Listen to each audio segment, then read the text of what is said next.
Shalom, shalom, shalom Elohim, Bapak Ibu dan teman-teman yang terkasih dalam Tuhan Yesus Kristus. Puji Tuhan, kita berjumpa kembali hari ini dalam program Kesaksian Iman yang luar biasa ini. Dan saya selalu merindukan Bapak Ibu sehat, bahagia, dan dalam perlindungan Tuhan yang sempurna. Dan tentunya diberkati Tuhan berlimpah-limpah dan menjadi berkat besar bagi banyak orang. Puji Tuhan. Baik, hari ini kita akan mendengarkan kesaksian dari Ibu Selin ya. Ini luar biasa sekali. Kenapa luar biasa? Karena ternyata beliau ini dari dahulu itu meragukan ajaran agamanya, meragukan kitab sucinya, karena melihat bahwa di dalamnya tidak ada keadilan. Wanita diperlakukan tidak adil, wanita diperlakukan diskriminatif, dan itu membuat beliau sangat terganggu. Bahkan beliau menolak poligami, dan ini membuat beliau merasa harkat wanitanya terusik dan tidak diperlakukan dengan fair di dalam agamanya yang lama. Kesaksian yang sungguh luar biasa. Nah, bagaimana ceritanya? Mari kita saksikan bersama-sama. Tuhan memberkati. Oke, Selin, Anda seorang muslimah atau Kristen? KTP ku masih muslim. KTP masih muslim. Maksudnya bagaimana ini? Iya, dulu waktu aku kecil aku muslim. Terus mulai tahun 2017 tuh aku udah nyari-nyari perbedaan itu, terus aku jadi sekarang lebih percaya ke Kristen ya. Itu karena diri aku sendiri, bukan karena orang lain. Baik, kita tes dulu gini, Selin. Di tempat saya ini terlalu banyak orang yang sudah keluar meninggalkan agama Islam. Tetapi orang-orang Islam tuh bilangnya begini, itu memang dari kecil sudah oten, nyamar, pura-pura, menyaru, begitu berbohong. Kita mau bukti nih, karena bukti bahwa seseorang itu muslim adalah dia bisa membunyikan huruf-huruf Arab. Coba, ketika kamu muslim dulu, bisa nggak kamu ingat-ingat bagaimana kamu ketika membaca Al-Quran? Atau gini, berapa lama sudah meninggalkan agama Islam? Dari tahun 2017. 2017, berarti sekitar 8 tahun yang lalu ya, belum lama sebenarnya. Oke, coba bisakah kami mendengar jika kamu memang seorang muslimah dulu, bacaan-bacaan sholat, ayat-ayat apa begitu? Al-Ikhlas ya. Coba silakan. Bismillahirrahmanirrahim. Qul huwallahu ahad, Allahu somad, lam yalid walam yulad, walam yakul lahu kufuwan ahad. Oke, coba yang lain. Al-Fatihah. Silakan Al-Fatihah. Alhamdulillahirabbil alamin, arrahmanirrahim, maliki yaumiddin, iyyaka na'budu wa iyyaka nasta'in, ihdinas siratal mustaqim, siratal ladzina an'amta 'alaihim ghairil maghdubi alaihim waladdallin. Amin. Salah ini muslim, sah. Oke. Silakan. Selin, sampaikan apa jalan ceritanya bagaimana biar kami tahu. Silakan. Dulu tuh waktu aku kecil kan aku sering ditanamkan sama orang tua itu, kamu tuh harus rajin sholat, harus rajin ngaji. Terus kalau misalkan kamu nggak kayak gitu nanti kamu masuk neraka gitu. Terus kalau misalkan ada bude apa saudara nih tiba-tiba nyetel TV, ada yang lagi ibadah tuh di gereja kan suka ada TV tuh channel kayak gitu. Lagi nyanyi ya. Acara apa itu pada waktu itu? Acara apa ya, kayak di gereja gitu, ada acara tempat tapi ibadahnya di lapangan gitu. Oh, RCTI terus atau apa? Kenapa? RCTI atau apa? Karena setahu saya satu-satunya TV yang nyiarin ajaran agama Kristen itu kalau nggak salah waktu itu RCTI doang. Aku nggak ingat soalnya itu aku masih kelas 1 SD gitu. Oh, yang masuk TV itu ya pendeta-pendeta Kristen. Yang masuk TV itu ada Pak Gilbert Lumoindong, ada Philip Mantopa, kemudian ada siapa lagi? Kalau zaman dulu masih zamannya Pak Gilbert dulu, masih yang di TV. Masih rambutnya masih model zaman-zaman saya masih kecil juga itu, masih SD. Gitu kan? Yang kamu tonton siapa waktu itu? Pak Niko juga ada. Ingat, pokoknya Oke, baik, nggak apa-apa, teruskan. Saya cuma pengen detailnya aja. Oke, terus lanjut. Ya, terus langsung suruh ganti gitu, matiin, jangan nonton itu. Terus langsung diganti berita gitu. Jadi aku pas udah gede tuh mikir, kenapa sih keluarga tuh selalu kayak benci banget sama hal-hal kayak gitu. Gitu. Kenapa gitu? Sampai aku penasaran sendiri kan. Oh, ternyata pas tahun 2017 tuh pas aku coba ke gereja, oh jadi gini gitu. Jadi tahu mereka tuh sebenarnya begitu tuh nyanyi, berdoa itu bener-bener memuji Tuhan dengan bahasa yang mereka mengerti gitu. Daripada aku yang ngaji tapi pakai bahasa Arab tapi aku nggak ngerti apa artinya gitu. Itulah yang akhirnya membuat kamu tergugah gitu ya. Ngapain kita kok kayak ngerapal bahasa tapi kita nggak tahu. Bukankah kita lebih bagus pakai bahasa kita sendiri gitu ya? Iya, dan bukan cuma itu juga. Aku tuh kalau sholat kayak monoton aja gitu. Ada gerakan ini itu, terus harus ngapalin ini itu. gerakannya juga itu aja, udah gitu harus 5 waktu, kadang suka ganggu waktu kerja gitu. Baik, ini Terus pas kalau ini mantep bener ini statement luar biasa ini. Oke, gini. Jadi kalau kita mau jujur-jujuran ya, memang sholat itu adalah aktivitas yang seperti yang barusan kamu jelaskan. Aktivitas-aktivitas yang sebenarnya ini kita nanti ngapain sih gini-gini terus baca-baca huruf Arab terus gini terus udah begitu. Apa sih ininya gitu? Kamu ngerasa seperti itu ya? Ya, aku sendiri ngerasa kayak gitu. Dan yang lebih aneh lagi tuh, kentut juga batal. Kalau lagi mens juga nggak boleh. Aku sampai mikir, kenapa mens nggak boleh? Mungkin zaman dulu itu dulu banget nggak ada yang namanya softtek gitu ya.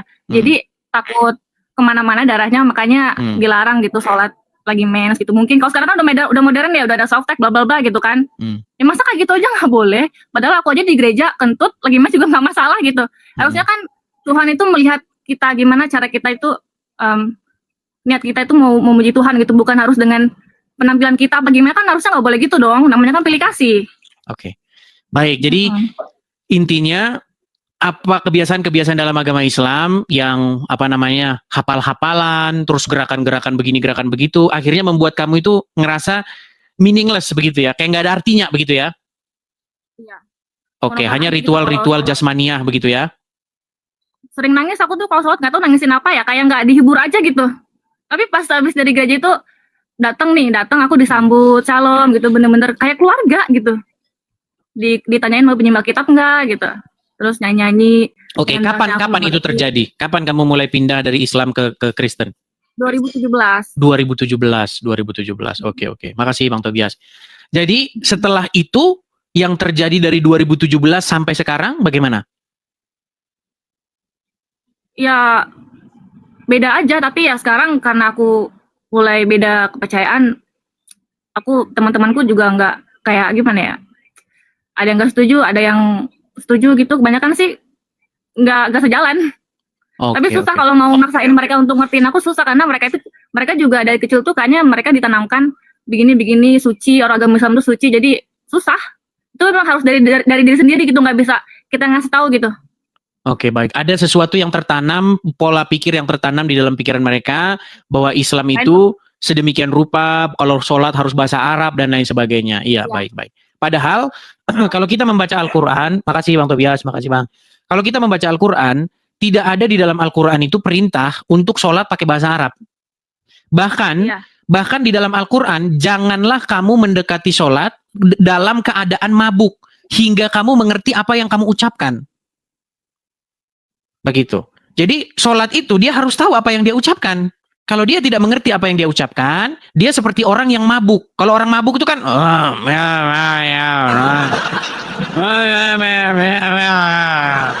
mabuk kan seperti itu. Nah, Al-Quran melarang orang sholat dalam keadaan seperti itu. Nah, dari 1000 orang muslim yang naik ke sini, 1000-1000-nya ditanya bacaan sholat itu dia nggak ngerti apa. Ketika dia sholat, dia mengucapkan kosakata-kosakata, ditanya artinya, dia nggak ngerti, nggak tahu katanya. Itu. Kalau sholat itu ada ngapalin yang gerakan ini bacaannya apa. Disuruh ngapalin aja bahasa Arabnya, tapi aku juga nggak tahu artinya. Jadi nggak ngerti gitu. Iya. Bahkan ya, kalau kita tanya orang muslim sendiri, dalam gerakan-gerakan itu sendiri, mereka tidak tahu kenapa begitu loh. Seperti itu. Misalnya begini ya, kita kasih contoh misalnya di gereja. Di gereja itu bermacam-macam gerakan orang. Ada yang tangannya begini. Ya kan? Ketika tangannya begini, itu kan lambangnya apa? Artinya dia menerima berkat dari surga. Meminta supaya dari surga itu turun. Rahmat, berkat, ya kan? Mujizat daripada surga. Betul? Makanya posisinya begini. Posisi ingin menerima. Betul? Nah, ketika muslim melakukan gerakan-gerakan sholat, begini contohnya begini. Ini gerakan apa ini? Saya tanya orang muslim, saya pernah nanya dia. Kalau begini maksudnya apa? Artinya kata dia, itu supaya bebannya terlempar ke belakang. Bebannya terlempar ke belakang begitu kan?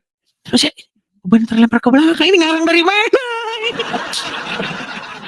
Sebenarnya mereka juga nggak tahu jawabannya, cuma mereka juga bingung gimana caranya ngebela agama mereka gitu, karena mereka sendiri nggak tahu. Itu juga aturan dari mana berdoa kayak gitu caranya gitu. Kalau menurut aku sih gitu. Iya, makanya seperti saya katakan ya, artinya ketika seseorang itu ditanya tentang agama Islam, kenapa begini, kenapa begitu, banyak, ya saya nggak bisa katakan semua ya, tapi gimana saya nggak bisa katakan semuanya? Masalahnya semuanya penjelasannya membuat saya menyimpulkan bahwa memang orang Islam nggak ngerti apa itu, kenapa dia begitu gitu loh. tangannya begini-begini. Kenapa tangannya begini? Dan tidak boleh lebih dari lutut. Harus sejajar sama lututnya. Terus habis itu tangannya begini. Kenapa harus begini? Seperti itu. Dan banyak hal lah sebenarnya. Gerakan-gerakan seperti itu yang ya orang Islam sendiri kalau ditanya ya memang udah begitu. Dari mau gimana? Dari kecil mereka udah diajarin suruh sholat, tapi mereka nggak tahu, yang mereka pikir ya itu udah kewajiban mereka gitu. Tapi asal usulnya mereka juga nggak tahu kenapa harus begitu cara berdoanya. Oke. Oke, hanya itu. Selin, ada lagi yang mau disampaikan? Nanya nih, Mas Edi, Apa itu? nanya. Ya. Katanya kalau kan aku belum nikah ya. Mm-mm. Aku bingung nih kenapa sih kalau suami istri di entah itu agama Islam dong apa gimana, nggak ngerti. Kalau misalnya suaminya itu selingkuh, terus kita tahu nih, kita punya bukti, kita nggak bisa ceraiin suami gitu, harus ke pengadilan. Tapi kalau laki-laki cuma ngomong talak doang langsung cerai, emang gitu? Kenapa sih? Iya, Jadi kayak karena di dalam agama Islam, mudah banget, nggak dihargai banget perempuan tuh. Makanya aku takut. Sama sekarang aku belum nikah takut. baik begini. Ya, di dalam agama Islam, memang laki-laki itu diibaratnya perempuan itu seperti ladang di dalam agama Islam. Jadi yang bebas kamu datangi kapanpun, sesuka hati kamu. Nah, sementara ya intinya begini, Islam itu mengajarkan kedudukan seorang wanita di dalam agama Islam itu memang dia itu diperlakukan semena-mena oleh laki-laki. Contoh seperti yang kamu katakan tadi, kita kalau mau menceraikan perempuan tinggal talak saja. Talak 1, talak 2, talak 3 biasanya seperti itu. Talak doang bisa cerai. Ya, kamu saya ceraikan. Ya udah, selesai. Bahkan di dalam agama Islam itu dibolehkan untuk memukul seorang perempuan, memukul istri. Tuh dengerin. Iya, memang ada itu ayatnya dalam Al-Qur'an. Boleh perempuan-perempuan yang kamu khawatirkan nusyusnya, maka pisahkan ranjang. Jadi pisah ranjang, kurunglah mereka dalam kamar dan pukullah mereka. Seperti itu. Nah, kalau di dalam agama Kristen, wanita itu adalah seorang penolong yang sepadan dengan laki-laki. Seperti itu. Jadi, perempuan itu penolong laki-laki dan sepadan dengan laki-laki. Dan di dalam sebuah rumah tangga, kalau di dalam ajaran agama Kristen, laki-laki itu diwajibkan untuk mengasihi istrinya. Sebagaimana Kristus juga telah mengasihi jemaat dan telah memberikan nyawanya. Seperti itu. Nah, tidak diperkenankan laki-laki itu untuk berbuat kasar kepada istrinya. Beda dengan ajaran agama Islam. Kalau dalam ajaran Islam, mukul boleh, mukul. Emang boleh. Ajaran Islam itu. Bahkan Muhammad sendiri itu tercatat pernah mukul istrinya. Nah, banyak orang-orang Islam awam itu nggak ngerti ini. Begitu. Nah, makanya di dalam ajaran agama Kristen, pernikahan itu adalah sesuatu yang sakral. Pernikahan itu adalah sesuatu yang memang dilakukan untuk sekali seumur hidup sampai maut memisahkan. Itu yang diajarkan dalam ajaran agama Kristen. Makanya gitu, makanya dalam agama Kristen ada yang namanya pranikah. Biasanya sebelum orang menikah itu ada yang namanya pengertian sekolah pranikah dulu.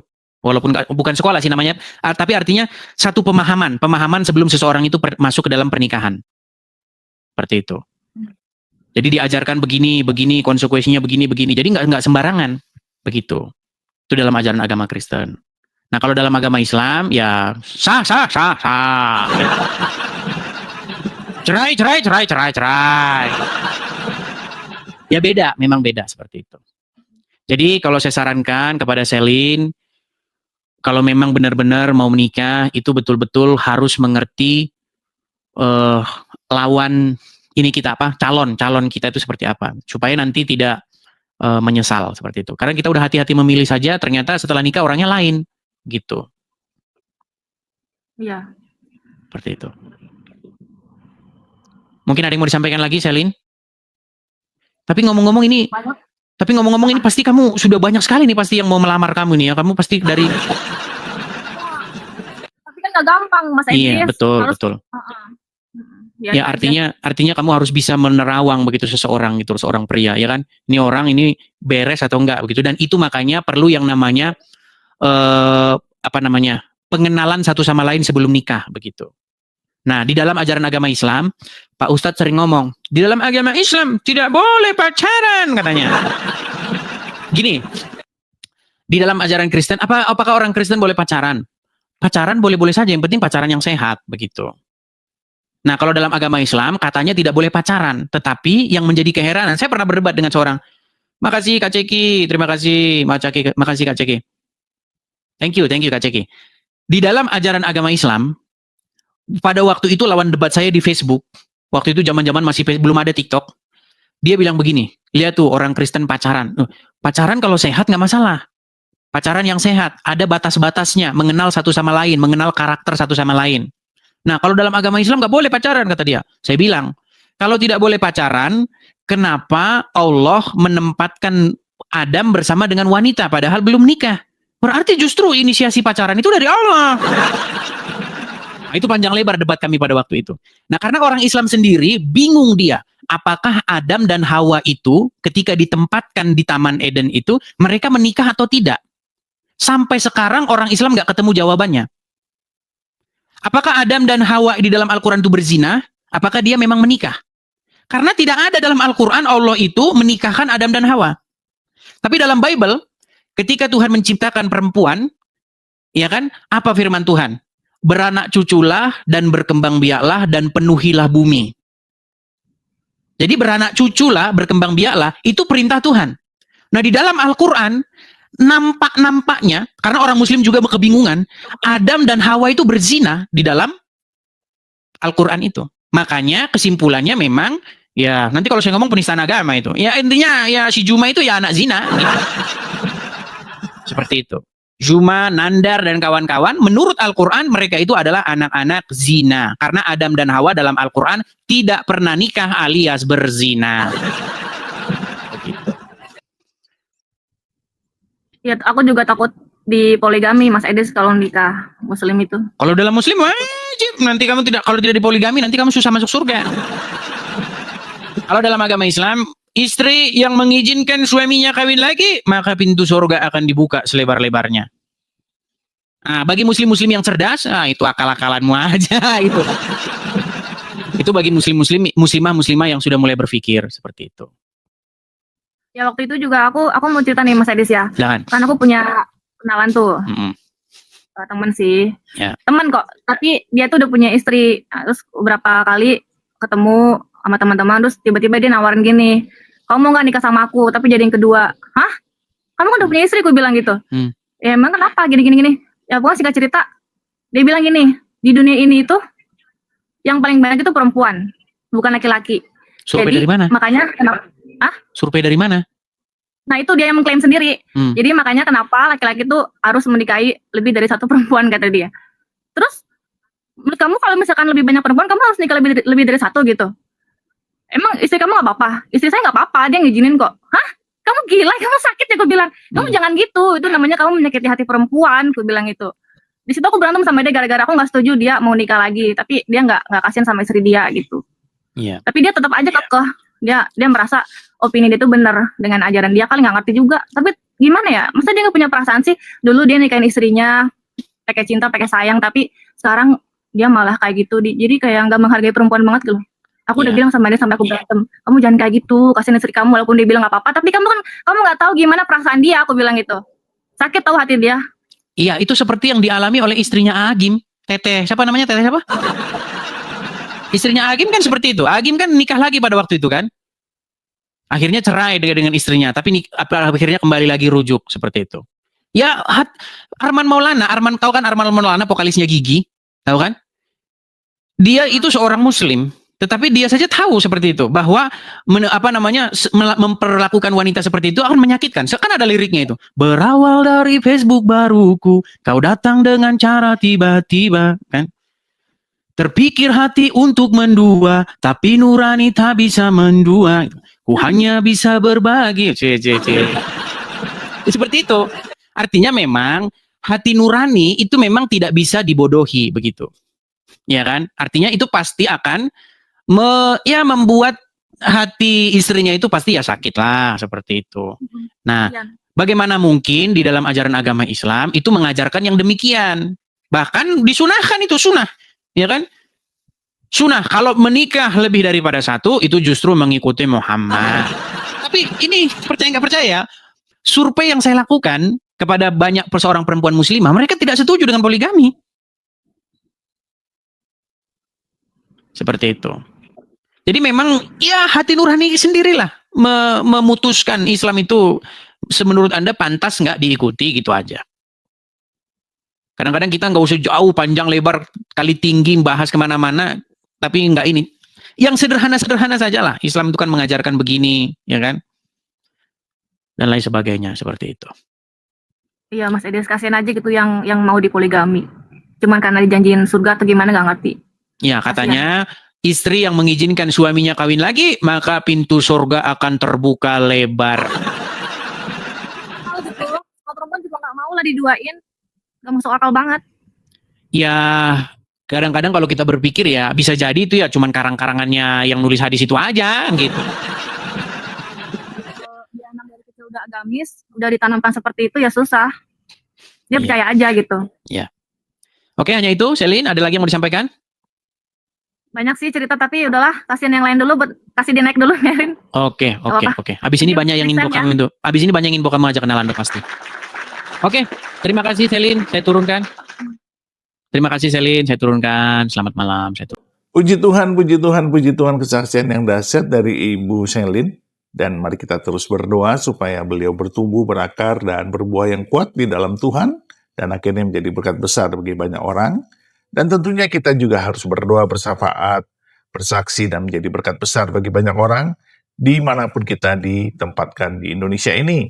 Dari Sabang sampai Merauke, orang-orang, jiwa-jiwa yang terhilang membutuhkan kasih Tuhan. Mereka haus dan lapar akan Tuhan. Itulah sebabnya kita berada di Indonesia untuk menjadi berkat bagi setiap jiwa dengan syafaat kita, dengan kasih kita, dengan berkat pengampunan kita, dengan berkat pelayanan kita. Entah bersaksi, entah menginjili, entah menjadi pendoa syafaat. Tetaplah setia, tetaplah percaya di dalam Tuhan, Bapak Ibu dan teman-teman semua, dan tetaplah menjadi berkat. Tuhan beserta kita dan memberkati kita sekarang dan sampai selama-lamanya. Di dalam nama Bapa dan Anak dan Roh Kudus, di dalam nama Tuhan Yesus Kristus. Haleluya, haleluya, haleluya. Amin, amin, amin, amin, amin, amin, amin.